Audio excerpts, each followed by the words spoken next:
Hi, and welcome to What's New with Lean Startup, your go-to source for the latest insights and practical strategies for transforming how your company builds new products and services. I'm Ben Hafele, CEO here at the Lean Startup Company, and in this series, we dive deep into the Lean Startup, exploring how to apply it effectively in today's dynamic business landscape. In each episode, we'll break down crucial concepts, share real-world examples, and provide actionable advice. So whether you're a product leader, a corporate innovator, or a technology executive, you'll find valuable takeaways in every episode.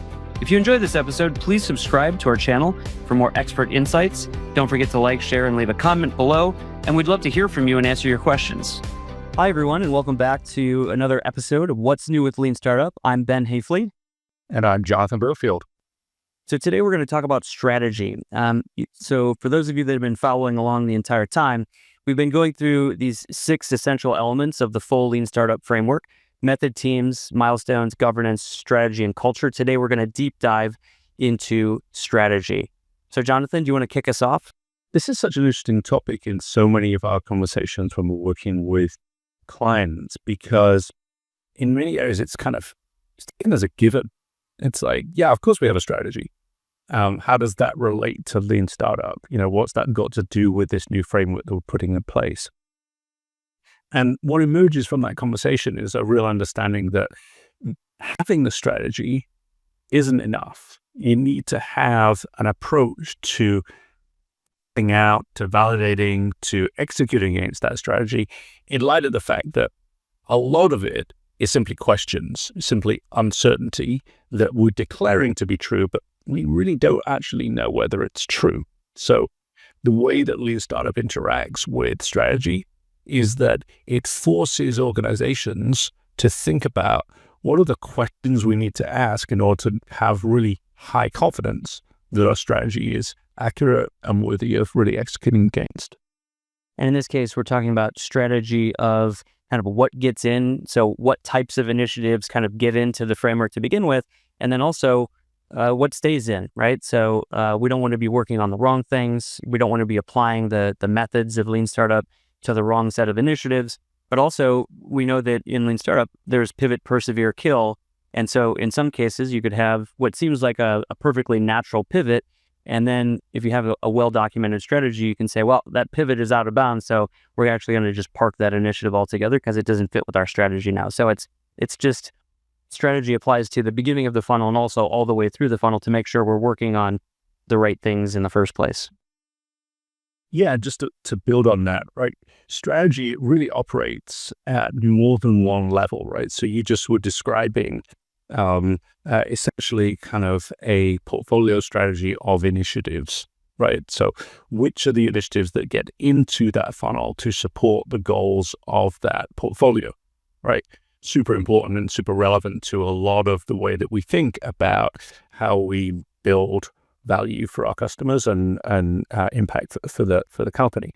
There's a level above that and below it, right, where we can use the same approach to strategy, meaning we're asking questions and we're thinking about it as a funnel. So some stuff doesn't get all the way through because we learned that it's not worthy. Other things we double down, right? So those things, those units of work, at the highest level, we're really thinking about it at the business level. So we have a business-wide strategy. And within that portfolio, we've got a series of portfolios. All right. So we're saying this is what our goals are as a company. This is what we're trying to achieve. Therefore, business units go ahead and operate against that. And at that level, the pivot, persevere, kill decisions are really about, have we shaped our businesses within that portfolio appropriately? Are we putting the right resources into the right areas? Are we seeing the returns, right? And so we're having decisions and discussions at the portfolio level within the broader business. And more level down from the business, now we're looking at a series of strategic initiatives that make up that particular portfolio. So those could be products, those could be services, those could be use cases, but they're contributing to an overall perspective on that portfolio, right? So the things get in are products that respond to that business strategy. And then all the way down, kind of at the base of this all the way down at the base, what we see is product strategy. And that's made up of a portfolio of features. And so the teams are thinking about, given our product strategy where we're going after a certain customer, we're going after a certain metric, we're going after a certain revenue goal, what are the right features that we should put into our portfolio funnel, our portfolio of features, and what are the questions we need to be asking as we go along to validate that we were right in dictating our product strategy to be this mix of features to achieve these goals. Yeah. No, I like those. I like the delineation between kind of the different things that can go in. I mean, and our clients at the Lean Startup Company obviously are, span all three of those, right? And so we're working a lot with product teams who are working on, an existing product, new features. We've got other clients that are trying to put, new products into the framework, and yet other companies that are putting entire new ventures, new startup ideas that are, they're trying to vet, shape, and de-risk totally new businesses. So that makes a lot of sense. I think one of the things that's come up frequently, and I wanted to double down on your earlier comment, a lot of clients or a lot of companies in general say, yeah, we got this. We have a strategy. It's all good. And then, months ensue, and then it turns out we're not good. Like if only we would have spent a little bit of time getting really precise on what the strategy was, we could have avoided a lot of wasted, time and investment. And so at an event a few weeks ago, the word rubric came up, which is really nice. I really like the word rubric, right? So someone described the strategy as a rubric. It's not personal, right? It's just, here are the questions we ask, or here are the criteria that we use to decide if this thing is going to get into the framework or not, and what stays in bounds as we're vetting, shaping, and de-risking things through the milestones that we've been talking about. And the reason I like rubric is it's objective. It's not subjective. It's not, well, do we want to work on this? Do we like Fred or not? Well, Fred's a good guy, so this is in, and but we don't like Sue, so that's not in. And it just takes away kind of the emotion, or I would say I don't know, that maybe you can feel personally jabbed if your initiative doesn't get into the framework. So the idea of having a rubric, which is a set of questions and criteria to say, is this something we should work on or not, is helpful. And not only that, it helps avoid people getting their feelings hurt when you say, hey, that's not what we're doing because it doesn't meet our criteria.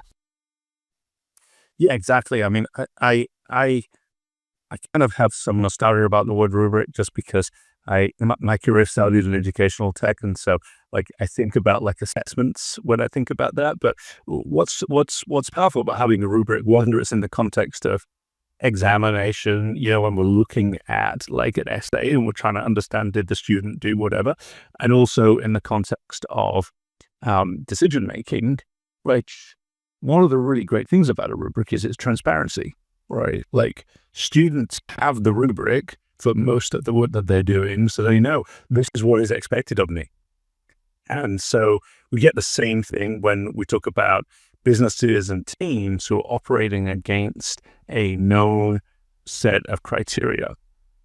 A lot of organizations are using OKRs, and OKRs essentially are that rubric that we can operate a strategy against, because they're saying, these are what we're trying to achieve, and these are the results that we're going to look for, right? So if you're working on an initiative, you're working on a product, you're working on a set of features, you know that this is what it's supposed to deliver. And if the decision comes between, well, I'm a big fan of the feature, or it's actually going to deliver against the result that is expected of me, then that's a really straightforward choice, right? Rather than just rolling the dice and say, well, it's what I like is what the market likes or what our leadership likes. So let's talk about what happens when you don't have that rubric, when you don't have a very transparent filter for saying, here's what gets worked on and here's what doesn't.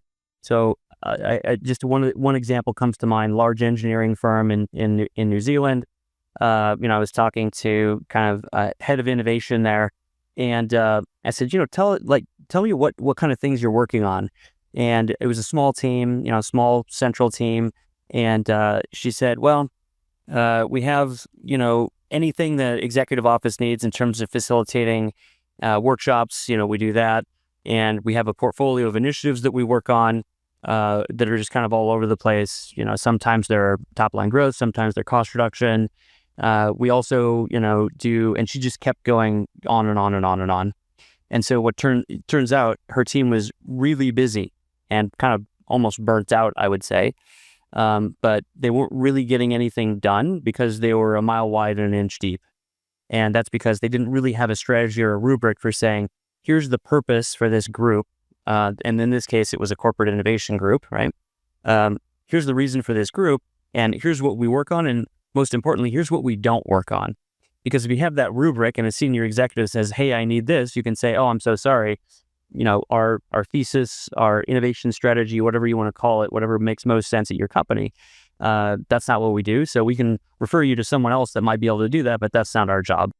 Where we operate as a component of that rubric, right? That's super powerful, right? So I'm a big fan of Roger Martin's playing to win, and I use that quite a lot when I'm helping organizations create their strategy. But what it really, to me, one of the most powerful elements of that is really identifying the spaces where we want to play, to your point, because it allows the leadership to be able to communicate directly to teams and business units. And this is where we're not going to play, right? And so the strategy becomes this, it's such a powerful guide to help teams really understand, are they operating as the leadership expects them? Are they operating in a way that's going to get funding if they're in that space where they're really looking for funding at various milestones? They can really get a sense of what's in and out of bounds from the perspective of that rubric, from that statement of the strategy, rather than trying to read the tea leaves and understand kind of maybe what will happen if we talk about this statement that isn't quite clear. We want leaders to be able to communicate with high transparency, and declaring what's in and what's going to be out is super important. Super important and not easy in many cases, but it needs to be done. And so one of the things that I always say is, a strategy is mostly about what we're not going to do. And that's really hard, especially for innovative entrepreneurial types, or people that want to build amazing products. It's, hey, let's go try everything. And the problem with that is that we have limited bandwidth. We have limited time, limited investment. And so it actually, maybe paradoxically, it can seem paradoxical, narrowing your focus on a few core themes to work on. And by the way, you can update those themes, and I'm sure you're going to bring that up later, just to preempt that. But you should be working on a small set of themes and saying, we're going to have a small portfolio under each one of these themes, and we're not going to work on anything else. Two things. First of all, to your point, drives clarity, helps with people kind of avoiding getting burnt out because they're working on too many things. But also, when you've got several initiatives that roll up to a theme, you're learning, those teams or those initiatives are learning from each other, which is really important. So it's not just each team's working on their own thing and they don't need to talk to each other because they're working on totally different themes. You can actually get together and say, hey, I learned something on team A that could be really helpful for team B and vice versa. And so just the power of narrowing the focus cannot be underestimated. Yeah, let's just bring it back for a second to how the Lean Startup Framework really connects back to the things we're talking about in terms of the role of strategy, right? So to your point, normally we talk about milestones and governance in the framework. I'm going to flash up our diagram here so our audience can listen to this. Yep.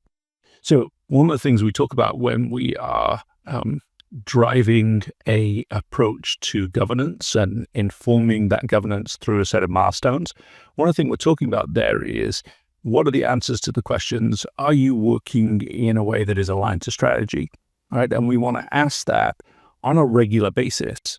To your point, we don't want to wait till the end of the year to find out that a team has gone off, worked on something that they thought was really interesting, maybe it was having impact with customers, but it's not what the organization cared about, not what the organization wanted to invest in. And we've certainly seen that. We've seen teams that have done great work, and then at the end of maybe a 3-month period where they've done fantastic work running Build, Measure, Learn, senior executives say, "Why are you working on that? You should have been working on something else." And it's gut wrenching, right? Yeah. Oh, it's terrible. it's soul destroying for the team, right? It's a waste of opportunity cost because they could have been working something else, right? For me, it's like, thank goodness they made that decision after 3 months, right? Rather than after 12, right? Like that would have been a real disaster, right? But there's another subtle point here, which I'm seeing with one of our clients who's operating in the telecom space. One of their strategic criteria, so part of the rubric that they use to evaluate initiatives as they're moving through the funnel, right? They want to build once and deploy many times, right? So all of their initiatives need to be replicable across the portfolio.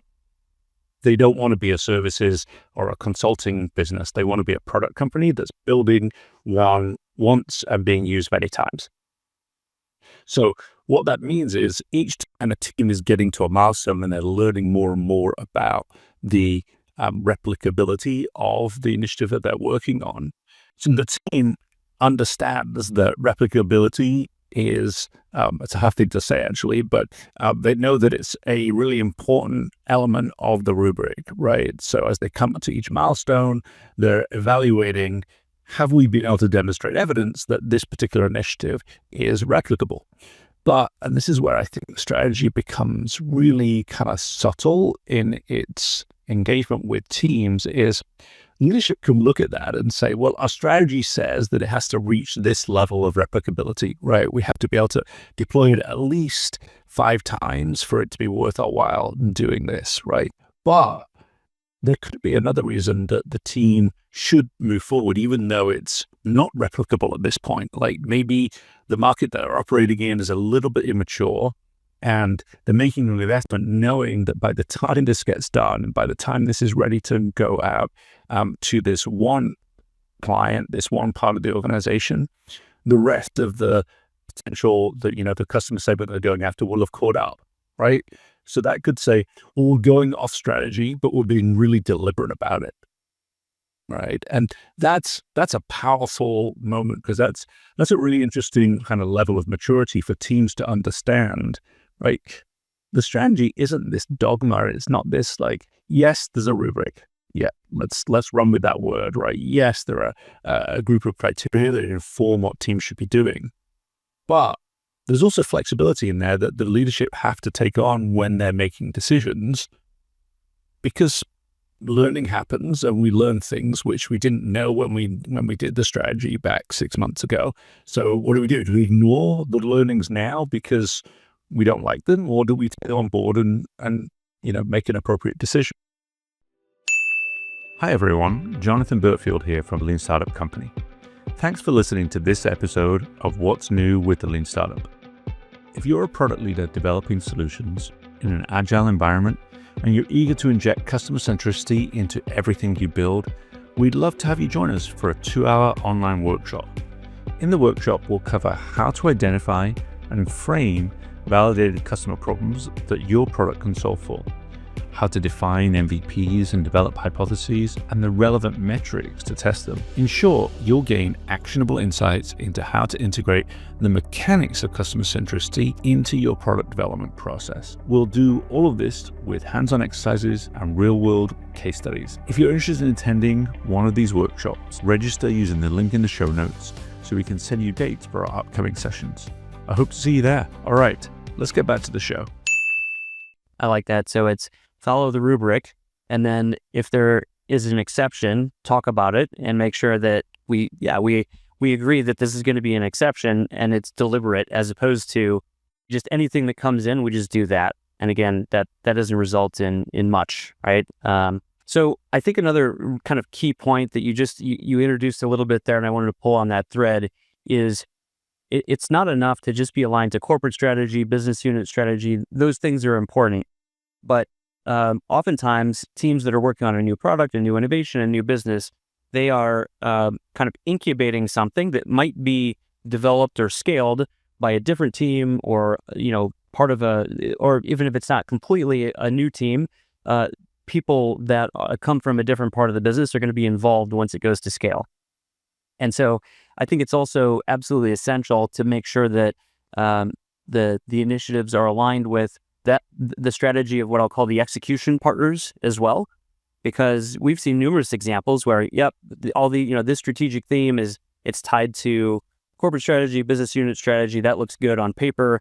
And then you incubate something and you say to an execution partner, hey, we have this thing, we incubated it. And they say, yeah, that's not what we're doing right now. We're not, that's not part of our strategy. And so it's really important to think about the entire chain from kind of what the company is doing all the way down to what individual business units are doing. Because what you don't want to do is do a great job of vetting, shaping, and de-risking something that's never going to go to scale.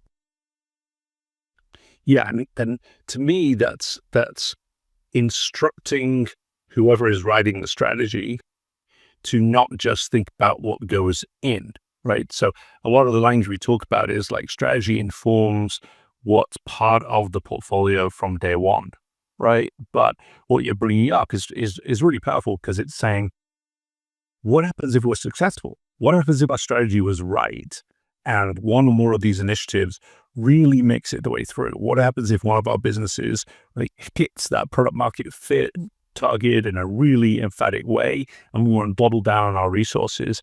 If we haven't established a strategy for how we're going to catch that ball that's being thrown at us by, as you say, like another part of the business, other resources, other leaders, if we haven't built that into the strategy, then it kind of puts the team in a really awkward position, because, hey, great work, right? But we can't do anything with it, right? Again, demoralizing, soul destroying, because the team then kind of says, well, Rubrik told us to do this thing and we did it.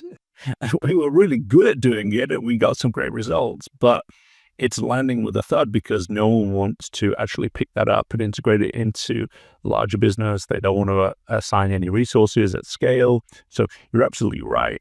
Beginning and end of at least the first part of the journey has to be about what are we going to do if we're successful? Lean startup is all about eliminating uncertainty. And so if you have a corporate strategy or a business unit strategy, if it's a good place to start is to look at that strategy and say, where's the most amount of uncertainty in that strategy, and then pick that area to work on.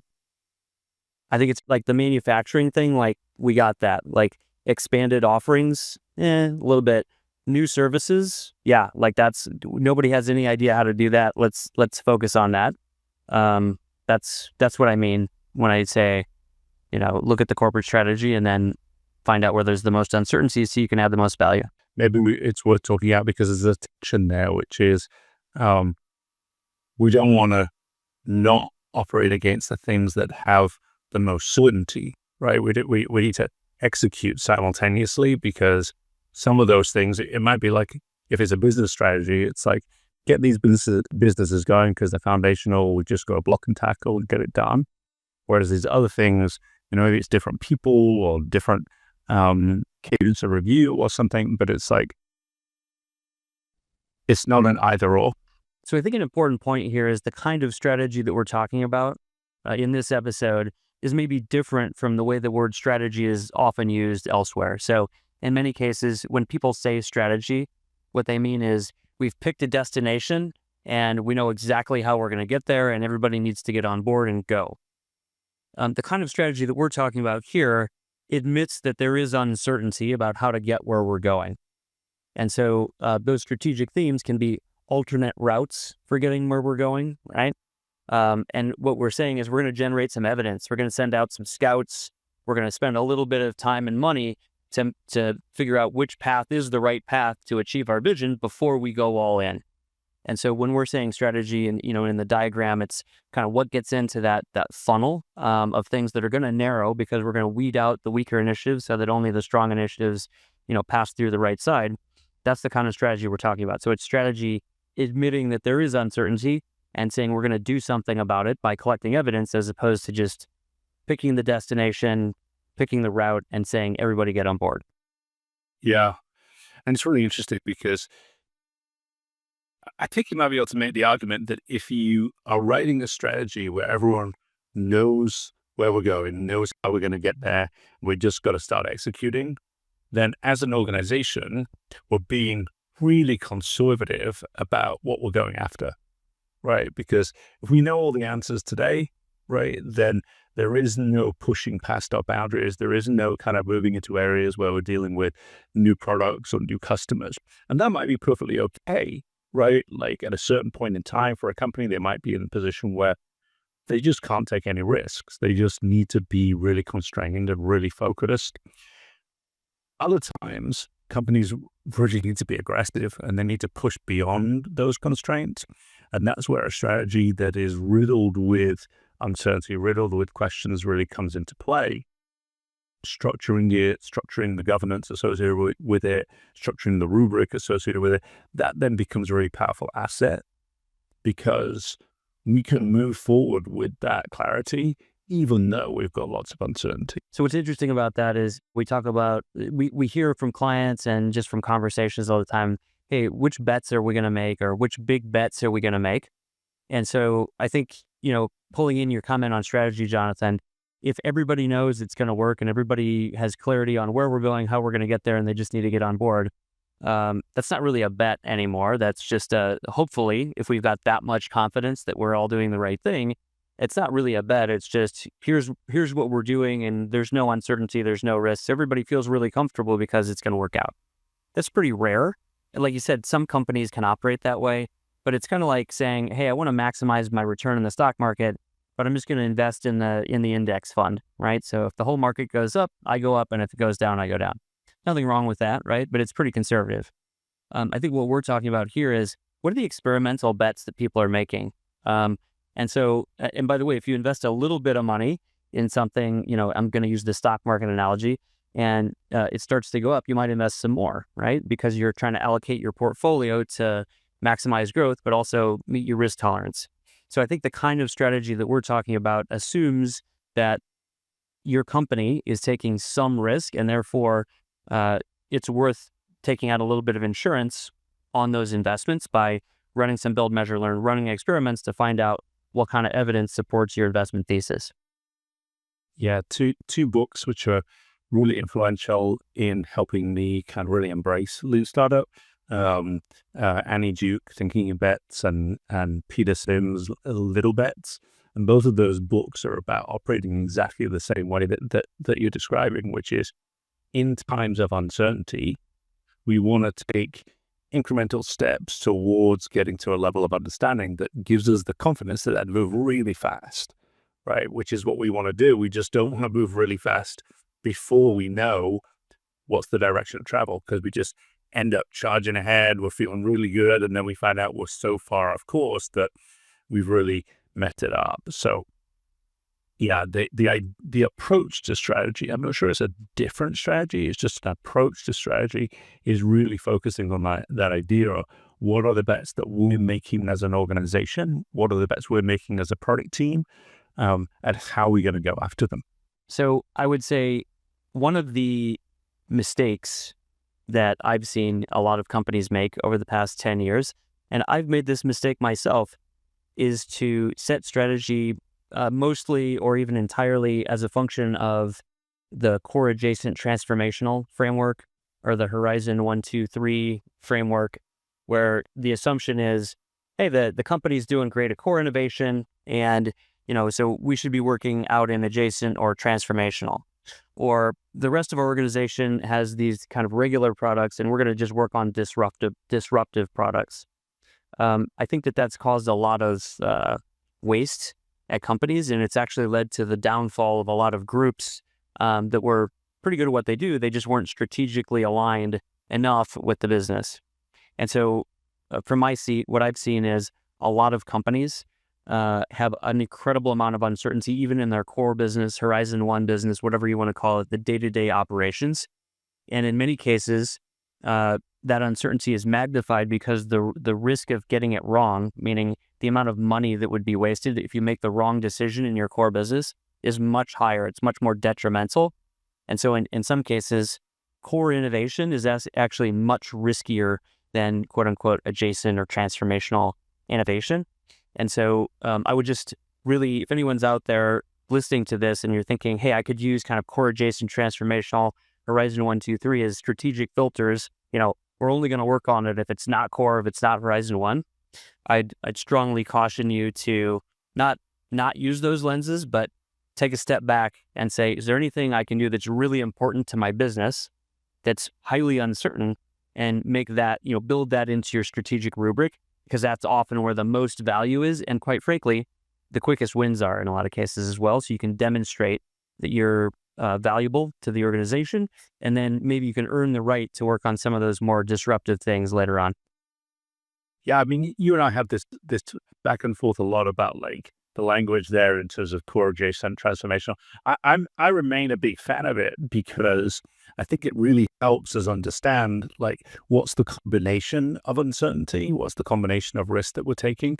But I think the point that I hear you making is really focused when we talk about strategy on declaring those things in a really honest and upfront way, right? So if we use the label, this is core innovation or this is H1, without declaring what are the uncertainties, what are the questions that we need to ask. And so the strategy just says, execute this list of things, right? That's where we start heading for trouble, right? Rather than the label itself, it's the caveats, it's the questions, it's the explanatory focus on these are the questions that we need to resolve so that we can effectively execute against this strategy.